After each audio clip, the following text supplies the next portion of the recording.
Desing Raja 2. Let's welcome Pugal onto the stage.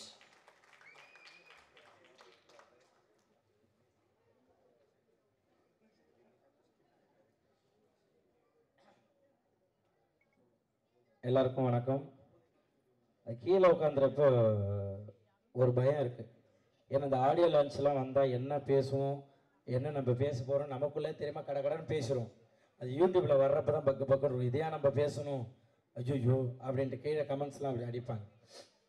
இப்போ இந்த படத்தை பார்க்குறப்ப எனக்கு பயம். இப்போது விஜய் டிவி புகழன்னா பாதி தூரம் வந்துட்டு அப்புறம் செல்லமணி சார் தான் தம்பி ஒன்றும் இல்லைப்பா கோதண்டன்றாங்க. அடுத்து விஜய் டிவி புகழ் வினோதன்றதுக்கு நான் பாதி தூரம் நிறைய இடத்துல அவார்டு வாங்க போகிறப்பையும் அதே சார் நடந்திருக்கு. விஜய் டிவி புகழ்னா பாதி தூரம் போயிட்டு ஸ்டேஜ்லாம் தொட்டு கும்பிடும், என்னை தாண்டி ஒருத்தர் மேலே போயிட்டு இருப்பாங்க. விஜய் டிவி புகழ் தீனா அப்படின்வாங்க. ஓகே, அந்த மாதிரிலாம் நடந்திருக்கு. ஸோ எனக்கு அதை தாண்டி தேசிங் ராஜா 2ல் எனக்கு கண்டிப்பாக எனக்கு ஒரு நல்ல ஒரு வாழ்க்கையை கொடுத்துருக்காரு ஏல் சார். ஏன்னா நிறைய படங்கள் நான் பண்ணியிருக்கேன். ஒரு சின்ன சின்ன கேரக்டராக போவேன். என்ன புகழ் இது குக்கூத்து கோமாளியில் ஒரு புகழை பார்த்துருக்கோம், அப்படி உழுந்து ஒரு விஷயம் பண்ணுறீங்க. ஆனால் சினிமாவில் ஒரு அந்த அளவு ஒரு இது இல்லைன்னு சொல்லியிருக்காங்க நிறையா. பட் இந்த படம் எழில் சார் எல்லாருமே சொல்கிறதான், அவர் நம்மளை நடிக்க விட்டுருவார். நீங்கள் என்ன வேணால் பண்ணுங்கள், சூப்பராக பண்ணுங்கள், நான் பார்த்துக்கறேன்னு அவர் 2 வார்த்தை தான் அங்கேருந்து வரும். மானிட்டர் முன்னாடி உட்காந்துப்பார், ஒரு ஆக்ஷன் ஒரு கட்டு, இது 2 தான் சொல்லுவார், வேறு எதுவும் அவர் சொல்ல மாட்டார். நாங்கள் மாட்டு நடிச்சுக்கிட்டே இருப்போம். அது வேணுன்றதை பார்த்துப்பாரு, இல்லாத மீதி எடிட்டில் ஏதாச்சும் தூக்கிப்பார். அந்த அளவு தான் சிரிச்சுக்கிட்டே இருப்பார். அப்படி ஒரு டைரக்டர் நான் பார்த்ததில்ல. எல்லாமே சொல்லுவாங்க, திட்டுவாங்க இல்லையா, எதா போய் சார் இந்த இடத்துல இதை கொஞ்சம் ஏற்றட்டுங்களா, இது வேணாம்ப்பா கொஞ்சம் நல்லா இல்லை, அவர் எது சொன்னாலும் சரி நீங்கள் போட்டுக்குங்க போட்டுக்குங்க போட்டுக்குங்க அப்படி சொல்லுவார்.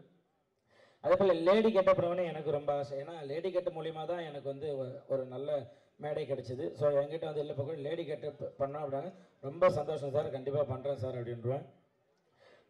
அதே போல் விமல் சார் நான் ஆக்சுவலாக சினிமாவுக்கு வந்ததுக்கப்புறம் நான் பழகினதில் எனக்கு ஒரு 2 பேர் டெய்லியும் பேசிப்போம். மாதத்தில் ஒரு 25 நாள் 30 நாள் ஜாலியாக பேசிக்கணும் அப்படின்னா ஒன்று சசிகுமார் சார், இன்னொன்று விமல் சார். சும்மாவே ஃபோன் பண்ணி ஜாலியாக பேசிப்பேன், என்ன தம்பி என்ன பண்ணுறீங்க, எங்கே இருக்கீங்க, சாப்பிட்டீங்களா அப்படின்ட்டு விரும்பி பேசுவார். சசிகுமார் சார் 2 பேருமே அவ்வளோ அந்த ஒரு போட்டி பொறாமை எதுவுமே கிடையாது. யார் வந்தாலும் சரி அவங்க கூட ஜாலியாக பழகக்கூடிய வருது, அந்த அளவு வருது. அவர் கூட பழகந்து ரோபோ மாமா ஜனா ப்ரொடியூசர் சார் அன்றைக்கி ஷூட்டிங்க்கு வந்திருந்தார். என்ன போகிறார் ப்ரொடியூசர் சாரே போகிறார், என்ன விஷயம்னு கேட்டாங்க. என்னையும் ரவிமரியா சாரையும் பார்க்க வந்தாங்க. இல்லை டீசர் ஈவினிங் 6 மணிக்கு ரிலீஸ் ஆகுது, ஸோ அதான் சும்மா அப்படியே உங்களை பார்த்துட்டு சொல்லிட்டு போகிறேன்.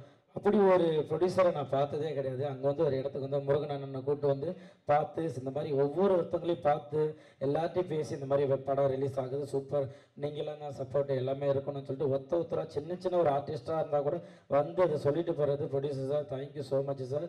சொன்ன மாதிரி அந்த ப்ரொமோஷன்லாம் போயிட்டு இருந்தப்போ எல்லாருக்கும் சாப்பாடுலேருந்து எல்லாமே நீங்கள் எங்கே வேணால் சாப்பிடுங்க, அவங்க போட்டோம் காரை கொடுங்க இது பண்ணட்டும் எல்லாம் அப்படி பார்த்துக்கிட்டீங்க. Thank you so much. அதாவது ரவி சார் சாம்சன்ஸ்லாம் ஸ்கிரிப்டை வாங்கிக்கிட்டு புகழ் நீங்கள் இந்த இடத்துல இதை போடுறீங்களான்னு ஸ்கிரிப்ட் ஒர்க் பண்ணிக்கிட்டே இருப்பார். அவர் என்ன ஒரு பேப்பரை கொடுத்தாலும் அந்த பேப்பரை 20 பேப்பர் ஆக்கி எழுதிக்கிட்டே இருப்பார். நம்ம ஒரு புதுசாக வளர்ந்து ஒரு விஷயம் ஒரு சின்ன பையன் வரேன், எல்லாருமே கை கொடுத்து அவ்வளோ அழகாக இல்லை நீங்கள் இந்த கவுண்டர் போடுங்க நீங்கள் போடுங்கன்னு எல்லாருமே வாங்கிட்டாங்க. ரொம்ப உங்ககிட்டலாம் ஒர்க் பண்ணுறது எனக்கு ரொம்ப ஹாப்பி. தேங்க்யூ ஸோ மச் எழில் சார், உங்களை மறக்கவே மாட்டேன். ஏன்னா எல்லாருமே கேட்டுன்னு இருந்த ஒரு வார்த்தை, புகழ் நீங்கள் சினிமாவில் எப்போ காமெடி பண்ணுவீங்கன்ட்டு நிறைய கேட்டுகிட்டே இருந்தாங்க. அது எல்லாருக்கும் பதிலாக இந்த தேசிங் ராஜா 2 இருக்கும்னு நான் கண்டிப்பாக நம்புகிறேன். அப்படி தான் எல்லாம் ஒர்க் பண்ணியிருக்கோம் எல்லாருமே. இதில் ஒர்க் பண்ண எங்களுக்கு சொல்லிக் கொடுத்த அசோசியேட் டைரக்டர் அசிஸ்டன்ட் டைரக்டர். ஏன்னா ஒரு படம் வெளியில் வருது அப்படின்னா அதில் உழைக்கிறது அவ்வளோ பேர். ஏன்னா நம்ம ஈஸியாக ஒரு நிழலுக்காக மரத்தை தேடி போவோம், ஆனால் அந்த மரம் வெயிலில் நிற்கிறது யாருக்குமே தெரியாது. அந்த மாதிரி அதில் பின்னாடி ஒர்க் பண்ண அத்தனை பேருமே இந்த படம் ஜெயிக்கணும்ன்ட்டு எல்லாருமே ஒர்க் பண்ணுறது, இந்த படம் ஜெயிக்கணும். யாருமே அப்பா இந்த படம் இவ்வளோப்பா இந்த படம் ஓடக்கூடாதுன்னு யாருமே நினைக்கப்படுறது கிடையாது. எல்லாருமே படம் ஓடணும், ஜெயிக்கணும், மக்கள்கிட்ட போய் சேரணும் அப்படின்னு தான் உழைக்கிறது. கண்டிப்பாக இதில் நீங்கள் கோல்டன் அண்ணா சூப்பராக சொன்னார். உண்மையிலே அதெல்லாம் ஒரு நடிகர்களாக எல்லாருமே சின்ன ஆர்டிஸ்ட்டு ஜூனியர்ஸ் யாருக்காக இருந்தாலும் இந்த வலி இருக்கும். ஏன்னா அவ்வளோ கஷ்டப்படுற ஒரு படத்துக்காக ஒரு 10 நிமிஷம் அதுக்காக இவ்வளோ தூரம் நீங்கள் மெனக்கணும்னா ஒரு படம் எடுக்கிறதுக்கு எவ்வளோ தூரம் மெனக்கணும். ஈஸியாக ஒரே வாரத்தில் படம் நல்லா இல்லை வேஸ்ட்டு அப்படின்ற வார்த்தை சொல்லுறீங்க. இதுக்காக ஒரு லைட்மேன் ஆகட்டும், ஒரு ப்ரொடக்ஷன் ஒர்க் பண்ண, ஒரு தண்ணி எடுத்துகிட்டு வந்து ஓடியார் ஆகட்டும், அவங்க வீட்டில் அவங்க குழந்தைகிட்ட சொல்லுவாங்க, இந்த படத்தில் அப்பா ஒர்க் பண்ணியிருக்கேன், இந்த படத்தில் நான் தான் லைட் போட்டேன் அப்படின்னு அவ்வளோ பேர் ஒர்க் பண்ணி ஒரு 60 நாள் 7 நாள் எடுத்து எடிட்டிங் போய் அதெல்லாம் முடித்து ஒரு படத்தை தேட்டரில் எடுத்துகிட்டு வர்றது வந்து அவ்வளோ பெரிய விஷயம். இதை ஈஸியாக சொல்லுறீங்க படம் நல்லால. அண்ணன் சொன்ன மாதிரி மக்கள் போய் பாருங்க. நீங்கள் நல்லா இல்லை, புகழ் நல்லா நடிக்கல அப்படின்னா கண்டிப்பாக எல்லாருமே மாற்றிக்கிறோம். ஈஸியாக ஒரு சும்மா உங்களுக்கு வருமானம் வருதுன்றதுக்காக ஒரு யூடியூப்பில் டக்குன்னு இது படம் நல்லா இல்லைன்னு சொல்கிறாங்க. ஏன்னா இது அத்தனை பேரோட உழைப்பு, அவ்வளோ கஷ்டப்பட்டுருக்கோம். தேங்க்யூ ஸோ மச் எனக்கு இந்த ஒரு மேடை கொடுத்ததுக்கு. நான் இந்த மாதிரிலாம் பேசுனதே கிடையாது. நான் வருவேன் ஜாலியாக 2 பேரும் டக்குன்னு மைக்கு கொடுத்தா பேசிட்டு போயிடுவேன். ஆனால் இப்படி ஒரு எமோஷனலாக பேசினது எல்லாரையும் பார்க்குறப்ப அவ்வளோ இதாக இருந்தது. ஒரு படத்துக்காக இவ்வளோ தூரம் பேசுகிறாங்க அப்படின்றப்ப சந்தோஷமாக இருக்குது. நீங்கள் எப்படி தேசிங்க ராஜா 1க்கு அவ்வளோ சப்போர்ட் பண்ணீங்களோ கண்டிப்பாக தேசிங்க ராஜா 2வும் சூப்பராக இருக்கும். எல்லாருமே அவ்வளோ அழகாக ஒர்க் பண்ணியிருக்காங்க. இந்த படம் வந்து கண்டிப்பாக மாபெரும் வெற்றியடையும். எங்கெல்லாம் வாழ்த்து வந்து எல்லாருக்குமே தேங்க்யூ ஸோ மச்.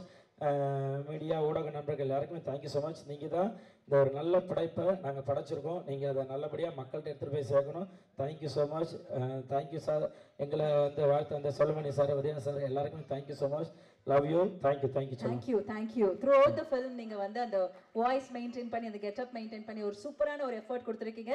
டெஃபினெட்லி நீங்கள் நினைக்கிற மாதிரி ஒரு சூப்பர் சக்ஸஸ்ஃபுல்லாக மாறும். Wishing you all success. புகழ் ஆக்சுவலாக இன்றைக்குமே அந்த வாய்ஸ் எடுக்கலாம் வந்தேன். நேற்று குக்கு தூக்கமால காலைல 5 மணிக்கு தான் விட்டாங்க. அதனால் எனக்கு இந்த பொனந்தினி சார் வாய்ஸ் வந்துருச்சு. இல்லைன்னா நான் அழகாக லேடிஸ் வாய்ஸ்லேயே பேசலான்னு தான் வந்தேன். Thank you so much. Thank you. Success மீட்டில் பேசுங்க. கண்டிப்பாக பேசுகிறேன். அதுக்குள்ளே வாய்ஸ் ரெடி பண்ணிடுறேன். Thank you so much. அடுத்ததாக இந்த